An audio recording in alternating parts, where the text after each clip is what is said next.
T G ഈ കേരളത്തിലെ exit പോളുകൾ പുറത്തു വന്നുകൊണ്ടിരിക്കുന്നു. 3 സീറ്റുകൾ വരെ ബി.ജെ.പിക്ക് കിട്ടുമെന്നുള്ള രീതിയിലുള്ള പ്രഡിക്ഷനും പുറത്തു വന്നിരിക്കുകയാണ്. അതുമാത്രമല്ല മറ്റൊരു രസകരമായ കാര്യം എ.ബി.പി ന്യൂസ് ഇന്ത്യ സഖ്യത്തിനെ ഒരുമിച്ചിട്ടുകൊണ്ട് 18, 19 സീറ്റുകൾ ഇന്ത്യ സഖ്യത്തിനും മറ്റേ അതേഴ്സ് 0 എന്നുള്ള രീതിയിലുള്ള ഒരു പ്രഡിക്ഷനാണ് ഇപ്പോൾ വന്നിരിക്കുന്നത്.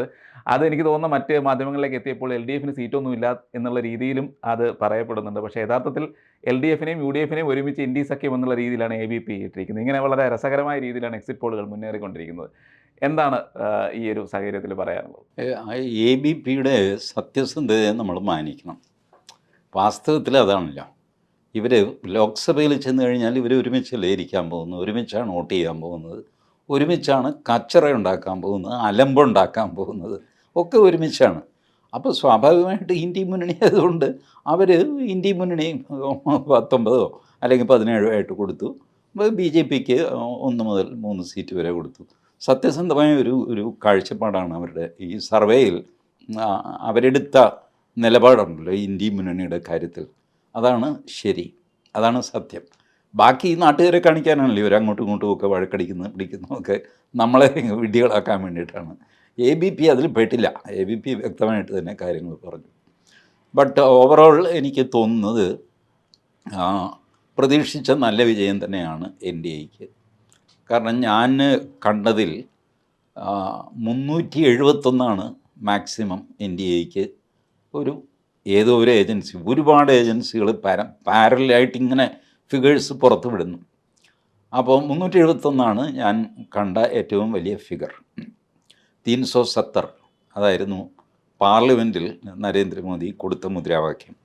370 വകുപ്പ് എടുത്തു കളഞ്ഞു. എനിക്കതിന് 370 സീറ്റ് വേണം. ഇതായിരുന്നു സ്ട്രേറ്റ് പുള്ളിയുടെ ആവശ്യം.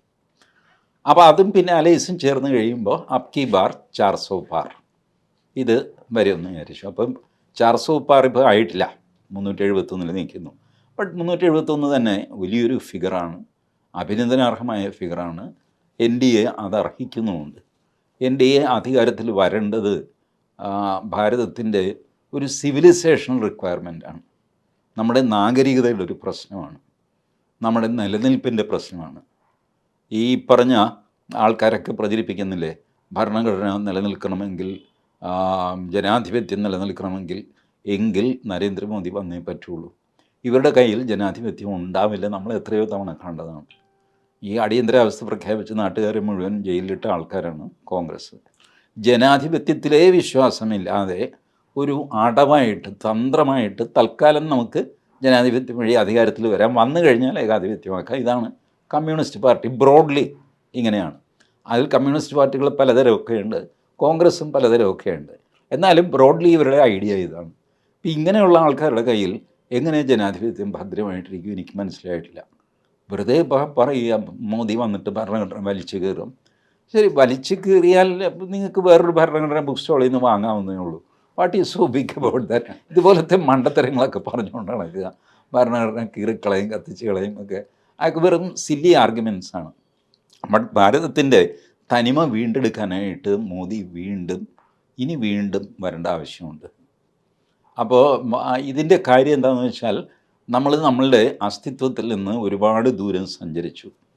കോൺഗ്രസിൻ്റെയും മറ്റ് അവിയൽ മുന്നണികളുടെയൊക്കെ കാലത്ത് ആരാണ് പ്രധാനമന്ത്രി എന്ന് രാവിലെ പത്രം തുറന്ന് നോക്കേണ്ട ഗതികേട് വരെ നമുക്കുണ്ടായി.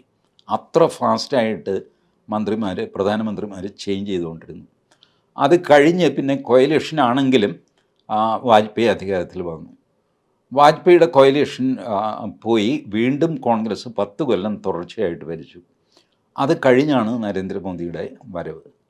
അപ്പോൾ വാജ്പേയി ഏകദേശം 10-24 പേരുടെ കൂട്ടുപിടിച്ചൊക്കെയാണ് 6 വർഷം ഭരിച്ചത്.